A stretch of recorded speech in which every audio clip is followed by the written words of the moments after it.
Shakkamtoonni hoolaa birrii 12,000 ayyaana Faasikaaf bitame miliqsan to'ataman.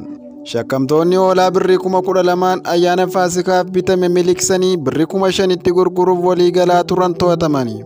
Poolisoonni godina Shaakkaa magaalaa Teeppii eebila 5/2017 magaalaa Teeppii iddoo addaa Gondaree Safal jedhamutti namni tokko hoolaa ayyaana Faasikaaf birrii 12,000 bitatee jalaa baduu hordofee iyyata poolisiif dhiyeesseen shakkamtoota 2 to'annoo seeraa jala oolchuu beeksiseera.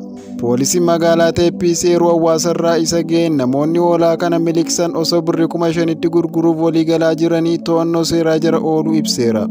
Namoota lamaan kanneen irratti qorannoon adeemsifamaa akka jiru kominikeeshinii fi sabquunnamtiin uummataa kominikeeshiniin poolisii naannichaa kan gabaase yoo ta'u, hawaasni tibba ayyaanaatti gabayaa hoggaa deemuu of eeggannoo barbaachisu taasisu akka qabus dhaameera.